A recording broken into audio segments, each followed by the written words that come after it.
Yes ready.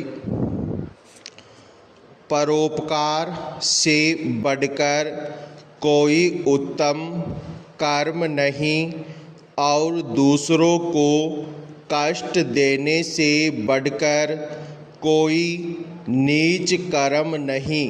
विराम। परोपकार की भावना ही वास्तव में मनुष्य को मनुष्य बनाती है। विराम। कभी किसी भूखे व्यक्ति को खाना खिलाते समय चेहरे पर व्याप्त संतुष्टि के भाव से जिस असीम आनंद की प्राप्ति होती है वह अवर्णनीय है। किसी वास्तविक अभावग्रस्त व्यक्ति की निस्वार्थ भाव से उसके अभाव की पूर्ति करने के बाद जो संतुष्टि प्राप्त होती है वह अकथनीय है। परोपकार से मानव के व्यक्तित्व का विकास होता है। व्यक्ति स्व की सीमित संकीर्ण भावनाओं की सीमा से निकलकर पर के उदात्त धरातल पर खड़ा होता है। इससे उसकी आत्मा का विस्तार होता है और वह जन जन के कल्याण की ओर अग्रसर होता है। प्रकृति सृष्टि की नियामक है जिसने अनेक प्रकार की प्रजातियों की रचना की है और उन सभी प्रजातियों में सर्वश्रेष्ठ प्रजाति मनुष्य है, क्योंकि विवेकशील मनुष्य जाति केवल अपनी आवश्यकताओं की पूर्ति तक सीमित नहीं रहता बल्कि वह स्वयं से परे अन्य लोगों की आवश्यकताओं की भी उतनी ही चिंता करता है जितनी स्वयं की।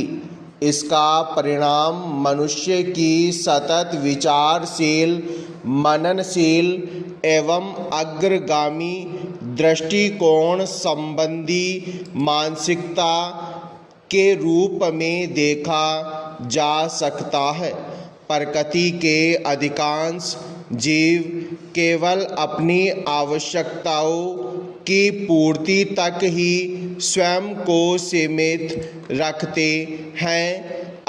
अपनी एवं अपने बच्चों की उदर पूर्ति यानी पेट पालना के अतिरिक्त उन्हें किसी अन्य की चिंता नहीं रहती। लेकिन मनुष्य स्वयं के साथ साथ न केवल अपने परिवार बल्कि पूरे समाज को साथ लेकर चलता है एवं उनके हितों के प्रति चिंतित रहता है।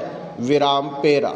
मनुष्य की यही भावना उसे भ्रातृत्व की भावना से जोड़ती है। विराम। विश्व बंधुत्व की भावना का विकास ही अंततः विश्व शांति एवं प्रेम की स्थापना को संभव कर सकता है। किसी भी समाज के सभी प्रबुद्ध व्यक्तियों का सपना एक ऐसे आदर्श समाज की स्थापना से होता है जहां मानव के बीच किसी प्रकार का कोई भेदभाव न हो, मनुष्य की केवल एक ही जाति हो, मनुष्यता की उसका केवल एक ही धर्म हो, इंसानियत का उसका केवल एक ही नारा हो, मानवीयता का। विराम।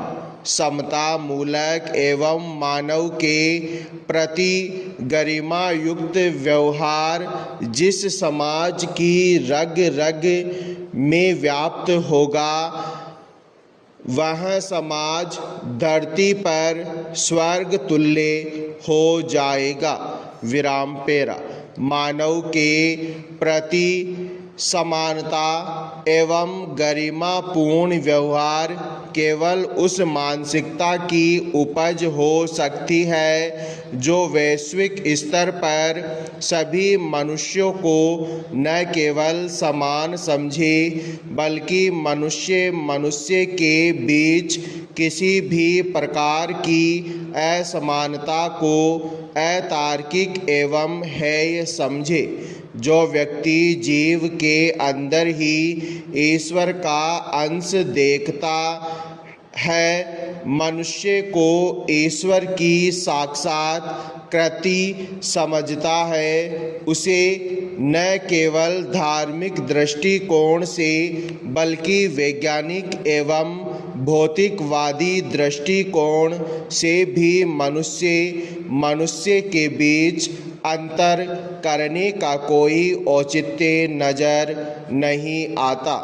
धार्मिक दृष्टि से मनुष्य को ईश्वर की रचना या अंश मानने का श्रेष्ठ परिणाम यह होता है कि मनुष्य किसी भी मनुष्य को उचित सम्मान एवं गरिमा प्रदान करने के लिए नैतिक रूप से बाध्य रहता है। विराम। नैतिकता संबंधी बाध्यता उसे व्यवहार में दूसरे मनुष्यों की चिंता, उनके हितों की पूर्ति हेतु सार्थक प्रयत्न करने की ओर अग्रसर करती है। समाज के सभी प्रबुद्ध एवं विचारशील व्यक्ति इस मत से सहमत होते हैं कि प्रत्येक मनुष्य का कर्तव्य है कि वह संपूर्ण समाज की प्रगति के लिए यथासंभव प्रयत्न करे, क्योंकि सभी व्यक्तियों के कल्याण में ही प्रत्येक व्यक्ति का कल्याण छिपा है। किसी समाज का वृहत स्तर पर कल्याण होने से तात्पर्य उस समाज के प्रत्येक व्यक्ति का कल्याण होने से है।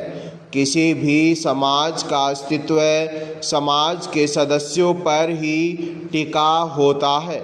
सदस्यों के सामाजिक संबंधों के जाल को ही समाज कहते हैं, अर्थात समाज का निर्माण ही सदस्यों के बीच की अंतःक्रिया से होता है। इसलिए समाज एवं व्यक्ति दोनों एक ही सिक्के के दो पहलू हैं। व्यष्टि स्तर पर व्यक्ति तो समष्टि स्तर पर समाज। यदि कोई व्यक्ति किसी भी अन्य व्यक्ति के प्रति परोपकार या परहित की भावना के साथ व्यवहार करता है तो अंततः वह ऐसा समाज के प्रति ही कर रहा होता है।